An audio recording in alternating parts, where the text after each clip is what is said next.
Picture Europe at the end of the 11th century. It's a fractured continent, scarred by constant feudal wars, widespread famine, and deep social instability. For the average person, life is brutal and short. Above this chaos, the Catholic Church is striving to assert its spiritual authority, aiming to unite a divided Christendom under a single banner. And at the heart of this religious imagination lies a city most Europeans have never seen, yet deeply cherish: Jerusalem. It is the holiest of holy places, the center of their spiritual world. But it's a world away, under the control of the Seljuk Turks. This is the stage upon which one of history's most dramatic and bloody chapters is about to unfold. In 1095, at the Council of Clermont in France, Pope Urban II delivers a speech that will ignite a fire across the continent. He speaks of Christian pilgrims being persecuted and the sacred sites of the Holy Land being deserted. He paints a vivid picture of suffering and calls upon the knights and nobles of Europe to stop fighting each other and turn their swords towards a common enemy. To those who answer the call, he offers something unprecedented: a plenary indulgence, the complete forgiveness of all sins. For a society obsessed with the idea of sin and salvation, this is an irresistible promise. The crowd's response is immediate and thunderous, a single Latin phrase echoing through the air: Deus vult, God wills, Italiano. This powerful slogan becomes the rallying cry for a movement that will change the world forever. The First Crusade has begun. But was this truly a holy war, or was it a complex collision of faith, fear, power, and greed?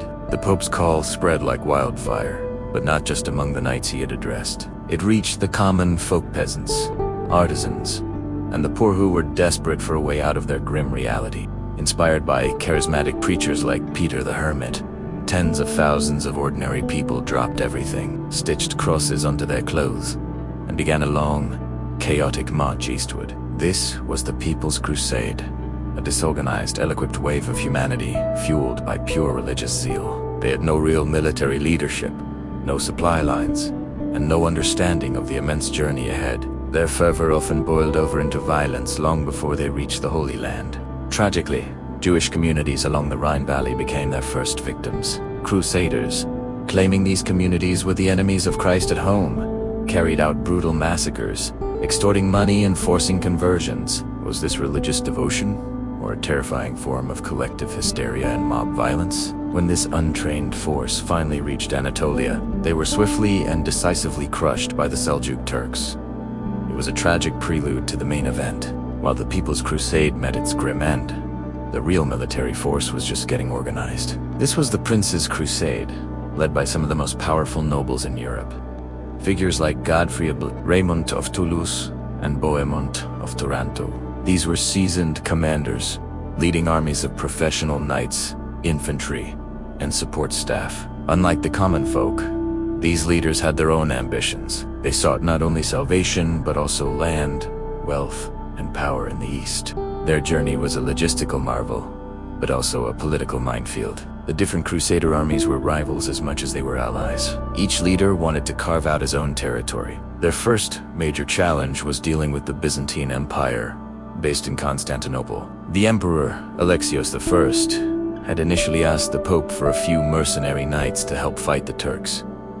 He was not expecting tens of thousands of armed Westerners to show up at his doorstep. He cleverly negotiated with the Crusader leaders, forcing them to swear an oath to return any reconquered lands to his empire. It was a tense and mistrustful alliance from the very start, setting the stage for future conflicts between Eastern and Western Christians. As the Crusaders pushed deeper into the Middle East, they entered a world that was just as politically fragmented as the Europe they had left behind. The great Islamic caliphates were in decline, and the region was a patchwork of rival Seljuk, Turkish warlords and local Arab dynasties, particularly the Fatimids, who controlled Egypt and, at that moment, Jerusalem itself. This disunity was a huge advantage for the Crusaders. Instead of facing a single, unified Islamic empire, they fought a series of separate, often competing, local powers. However, the Crusaders were marching into a sophisticated civilization they barely understood.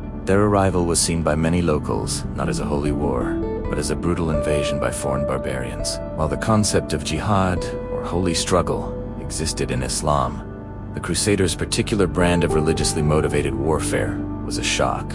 These initial encounters planted the seeds of a deep-seated animosity. The cultural and religious misunderstandings were profound, and the violence of the invasion would lay the groundwork for a powerful Islamic counterresponse, which would later find its ultimate champion in the legendary figure of Saladin. But for now, the fragmented Muslim world struggled to mount a coordinated defense against the determined European invaders. After years of marching, battling, and enduring incredible hardship, the depleted but determined Crusader army finally stood before the walls of their ultimate prize in the summer of 1099. Jerusalem. The city, held by the Egyptian Fatimids, was well fortified and prepared for a long siege. 4 weeks, the Crusaders battered the city's defenses under the scorching sun, their supplies and morale running dangerously low. They built massive siege towers and catapults, desperately trying to breach the formidable walls. Finally, on July 15th, 1099, the Crusaders broke through.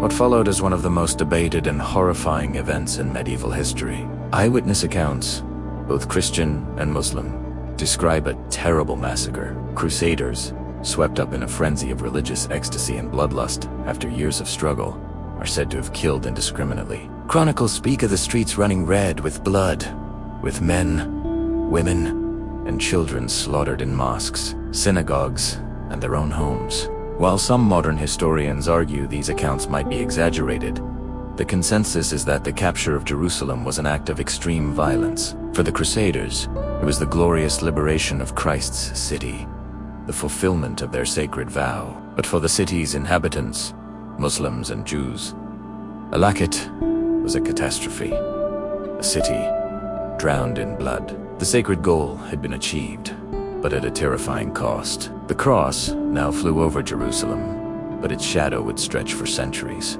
So, looking back, what are we to make of the First Crusade? It raises some of the most difficult questions in history. Can faith ever justify such extreme violence? Was this truly a movement driven by piety? Or were religious ideals simply a cover for the greed, ambition, and political anxieties of a turbulent Europe? Who really benefited? The Pope certainly enhanced his authority. The nobles who survived carved out new kingdoms for themselves in the East. But for the thousands who died along the way, and the countless victims of the violence, the Crusade brought nothing but suffering. Perhaps the most profound legacy of the First Crusade was the deep chasm it created between the Christian West and the Islamic East. It set in motion a cycle of conflict, misunderstanding, and hostility that would shape world events for centuries to come. The echoes of Dea's vault can still be heard today, a powerful reminder of how faith, when mixed with power, and fear, can turn a holy land into a battlefield. Thank you so much for watching. If you found this journey into the past insightful, don't forget to like, subscribe, and hit that notification bell for more deep dives into history's most compelling stories. See you next time.